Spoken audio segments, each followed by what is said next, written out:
बेटा आज का जो लेक्चर है उसमें हम डिस्कस करेंगे कि कैसे एक वेक्टर को रिप्रेजेंट किया जाता है। किसी भी वेक्टर को हम दो तरीक़ों से रिप्रेजेंट कर सकते हैं, या तो उसको सिंबॉलिकली हम रिप्रेजेंट करते हैं या उसको हम ग्राफिकली रिप्रेजेंट करते हैं। नंबर फर्स्ट जो है वो है symbolic representation of a vector. तो हमें पता है कि वेक्टर क्वांटिटी में हमारे पास दो चीज़ें होती हैं, एक मैग्नीट्यूड होता है, दूसरा जो है वो डायरेक्शन होता है, और स्केलर क्वांटिटी में हमारे पास सिर्फ मैग्नीट्यूड होता है। तो किसी भी वेक्टर को हम सिंबॉलिकली रिप्रेजेंट कर सकते हैं। सिंबॉलिकली हम वेक्टर को रिप्रेजेंट करते हैं इटैलिक लेटर से, letter A B C and so on, या सिंपल फेस लेटर या बोल्ड फेस लेटर। इस तरह इसको हम फिर बोल्ड फेस लेटर कहते हैं। इस तरह हम रिप्रेजेंट कर सकते हैं, या जस्ट ए बी सी से रिप्रेजेंट कर सकते हैं। जो सिंपल फेस लेटर जो होता है उसके ऊपर या इसके नीचे हम वेक्टर एरो का निशान लगाएंगे और फिर वो वेक्टर क्वांटिटी को रिप्रेजेंट करेगा। अच्छा, तो वेक्टर को हम इटैलिक लेटर से रिप्रेजेंट कर सकते हैं। अगर वो सिंपल फेस लेटर हो तो उसके ऊपर हम एरो या नीचे हम एरो लगाएंगे तो वो वेक्टर क्वांटिटी को रिप्रेजेंट करेगा। या हम सिंपल उसको बोल्ड फेस यानी मोटा लिखेंगे तो फिर ऊपर नीचे एरो डालने की ज़रूरत नहीं है और वो एक वेक्टर क्वांटिटी को रिप्रेजेंट करेगा। यहाँ पर देख ले, वेक्टर में दो चीज़ें होती हैं, एक मैग्नीट्यूड होता है, दूसरा डायरेक्शन होता है। तो ये वेक्टर ए जो है इसको अगर हम सिंबॉलिकली रिप्रेजेंट करते हैं तो वेक्टर ए हमारे पास बराबर होगा वेक्टर ए मॉड्यूलस और वेक्टर ए, और इसके ऊपर मैंने कैप डाला। ये मॉड्यूलस में मैंने जो वेक्टर ए को बंद किया है ये शो करता है मैग्नीट्यूड ऑफ वेक्टर ए। ये वेक्टर ए का मैग्नीट्यूड शो कर रहा है, और ये ए के ऊपर मैंने जो कैप लगाया है ये कैप हम यूज़ करते हैं यूनिट वेक्टर में, यानी दिस ए वेक्टर जिसके ऊपर हमने कैप लगाया है ये हमारे पास यूनिट वेक्टर है। और ये यूनिट वेक्टर जो है हम सिर्फ डायरेक्शन के लिए इस्तेमाल करते हैं। अच्छा, इस यूनिट वेक्टर को हम डायरेक्शन के लिए यूज़ करते हैं, इसका मैग्नीट्यूड 1 होता है। तो यहाँ पर देख ले, इस वेक्टर में ये हो गया डायरेक्शन हो गया और ये मैग्नीट्यूड हो गया, और ये हमारे पास वेक्टर ए हो गया। वेक्टर ए को हमने सिंबॉलिकली रिप्रेजेंट किया। तो इसी तरह हम किसी भी वेक्टर को सिंबॉलिकली इटैलिक लेटर से रिप्रेजेंट करते हैं, या इसके ऊपर एरो डालते हैं या नीचे एरो डालते हैं, या उसको बोल्ड फेस लिखते हैं तो वो किसी भी वेक्टर को रिप्रेजेंट करेगा। अच्छा, और इसके अलावा हमारे पास जो दूसरा मेथड है वो है ग्राफिकल रिप्रेजेंटेशन। ग्राफिकली हम वेक्टर को एक लाइन से रिप्रेजेंट करते हैं और उस लाइन के एंड में हम एक एरो डालते हैं, और वही लाइन जो है हमें ग्राफिकली वेक्टर दिखाता है कि एक ग्राफिकली वेक्टर इसी तरह होता है। और वो लाइन का जो लाइन का जो लेंथ होता है वो उसी वेक्टर का मैग्नीट्यूड को शो करता है, और जो एरो होता है वो इसी वेक्टर की डायरेक्शन को शो करता है। लेकिन उसके लिए कुछ उसूल है कि कैसे हम ग्राफिकली वेक्टर को रिप्रेजेंट करेंगे। अच्छा, तो ग्राफिकली हम वेक्टर कैसे रिप्रेजेंट करते हैं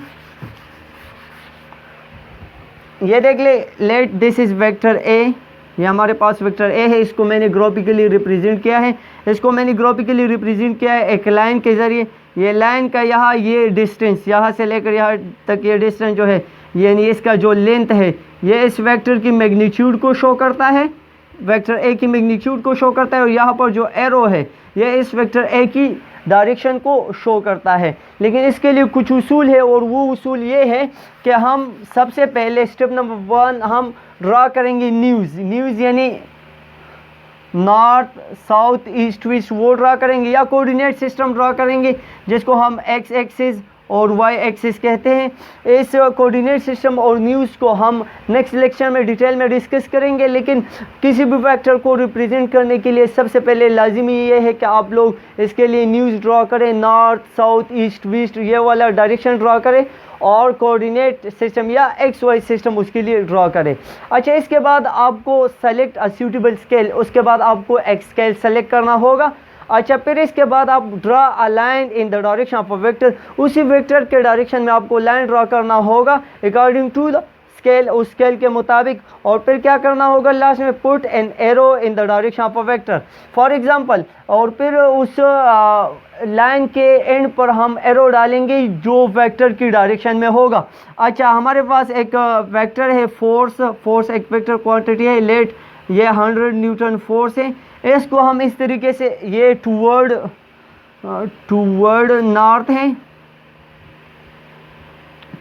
नॉर्थ है, एक फोर्स हमने लगाया जो 100 न्यूटन है और ये किस डायरेक्शन में है, नॉर्थ की तरफ है।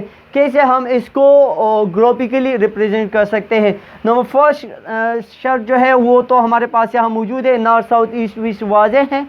और जो सेकंड है उसके लिए हम स्केल सेलेक्ट करेंगे। किस तरह? हम यहाँ पे लिखेंगे कि 10 newton is equal to 1 centimetre. आप लोग 20 न्यूटन को भी ले सकते हैं, 5 न्यूटन को भी ले सकते हैं, ये आप लोगों के ऊपर डिपेंड करता है। अब अगर ग्राफ में मैं 1 सेंटीमीटर लाइन ड्रा करूँगा तो उससे मुराद 10 न्यूटन फोर्स होगा, लेकिन यहाँ पर जो फोर्स है वो 100 न्यूटन है, तो इसके लिए मैं 10 सेंटीमीटर लाइन ड्रा करूँगा। अच्छा, दूसरी बात जो है, draw a line in the direction of a vector according to a scale. अभी इसी स्केल के मुताबिक मैं वेक्टर की जो डायरेक्शन है उसी में एक लाइन ड्रा करूंगा। तो यहाँ पर वेक्टर का जो डायरेक्शन है वो नॉर्थ की तरफ है, तो यहाँ पर मेरे पास ये लाइन होगी, let suppose this is 10 centimetre line मैंने ड्रा किया जो 10 न्यूटन फोर्स 100 न्यूटन फोर्स को रिप्रेजेंट करता है। और किस डायरेक्शन में मैंने ड्रा किया? नॉर्थ की डायरेक्शन में मैंने ड्रा किया, according to a direction of a vector. और उसी स्केल के मुताबिक मैंने ये 10 सेंटीमीटर आप लोग मीटर रूलर के ज़रिए ड्रा करोगे। फिर लास्ट में क्या करना होगा? Put an arrow in the direction of a vector. और जिस डायरेक्शन में ये वेक्टर है, वेक्टर किस डायरेक्शन में? नॉर्थ की डायरेक्शन में है, तो उसी डायरेक्शन में इसके लिए आप लोग एक एरो डालोगे।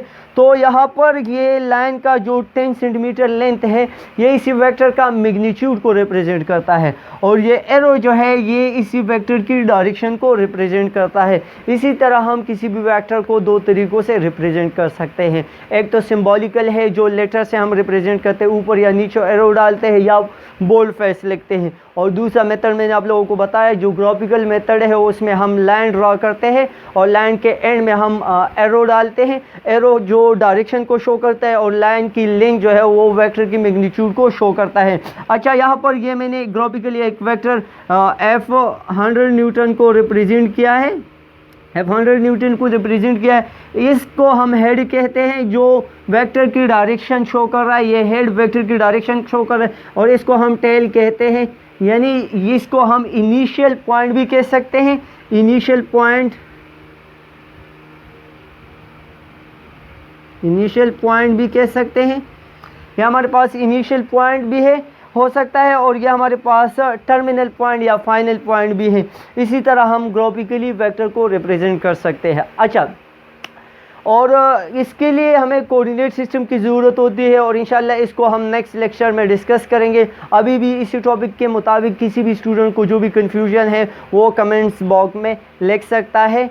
हमारी चैनल को ज़रूर सब्सक्राइब करें। Thank you for watching.